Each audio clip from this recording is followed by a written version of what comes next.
Hi, I'm Reverend Jake Zabe, and welcome to Children's Bible Stories.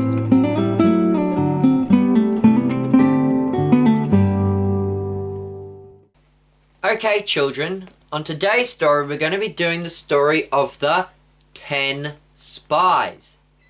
Now, as the Israelites approached the land of Canaan, Moses got together a bunch of spies to go into the land of Canaan to spy out the land. And Moses grabbed a spy from each of the 12 tribes.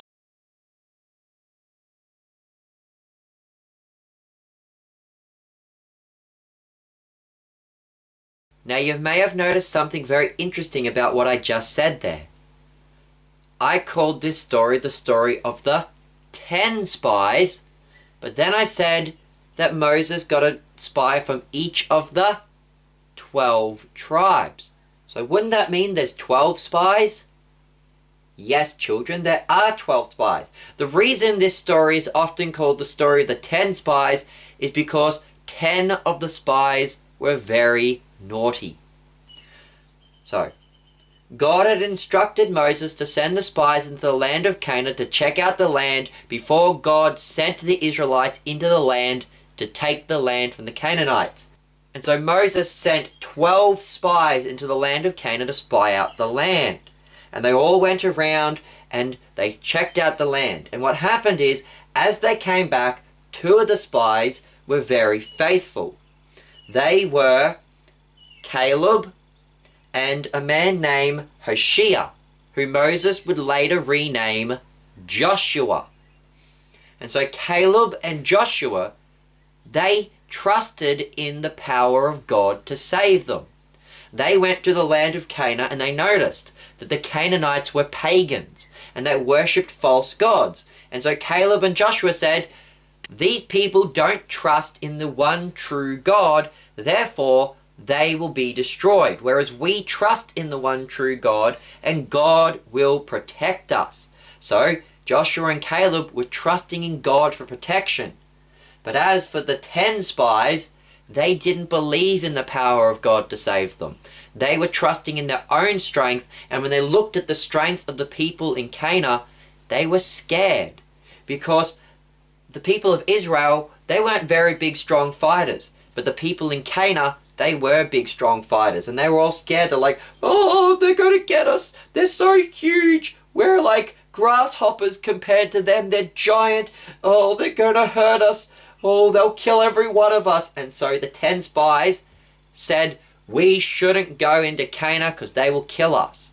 And so they didn't have any faith in God to protect them.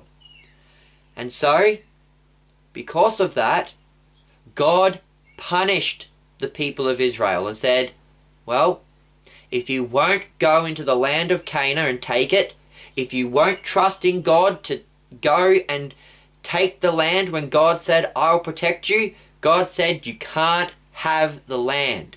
And so he told the people that they would have to go wander out in the wilderness for 40 years until that wicked generation died off. God gave the people of Israel a promise that if they went and fought, he would be with them and he would protect them. But because they didn't want to trust in God and didn't want to go when he said to go, God said, well, no, now you can't go.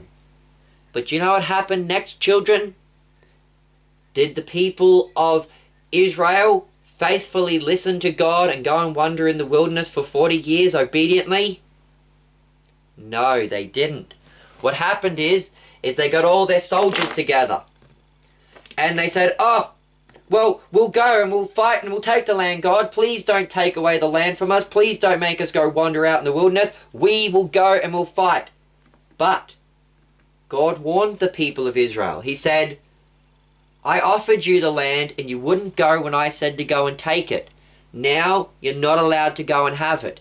You can't have it now. You said you didn't want it, and so I'm not giving it to you. If you go in and try and take the land now, I won't go with you and you will die. And so were the people of Israel faithful and obedient and not go into the land of Canaan? No, they were very silly, and so they marched into Canaan to try and fight. But what happened? As they came into the land of Canaan to fight against the Canaanites, God wasn't with them. And all the Canaanite soldiers came and they killed all the Israelites who tried to come and invade the land. And then God sent the people of Israel out into the wilderness to wander for 40 years.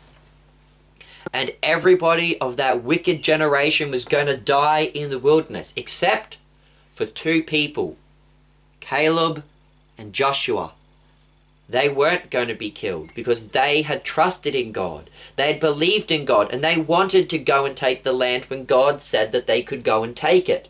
And so God rewarded them for their faithfulness by letting them be the only two of that generation who would get to go into the land of Canaan. Everyone else of that generation would die.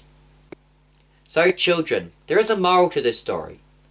If somebody offers you a good gift, like if your mummy and your daddy offer you something, and you say you don't want it, and then they say, well, then you can't have it, then you can't turn around and say, well, now I want it.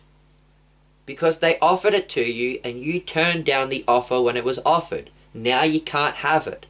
Because that's what happened with the Israelites. God offered them the land and said, go in and take the land and I will be with you and I will protect you. And they didn't want to go. They said, we won't go. And so God then said, well, then you can't have the land and you have to go wander in the wilderness. And then they said, no, now we want the land. And God said, well, I offered it to you before and you said you didn't want it. So now you're not allowed to have it. If you go into the land and try and take it, I will not go with you and you will die. And again, the people were naughty and they didn't listen to God and they tried to take the land that God said they couldn't have and they got punished and killed. And so the moral of the story is when people offer you something like that, make sure you accept their offer when they offer it. Because if they withdraw the offer, you can't have it now, no matter how much you want it. That's our story for today, children. I've been your host, Reverend Jake Zabel. Goodbye and God bless.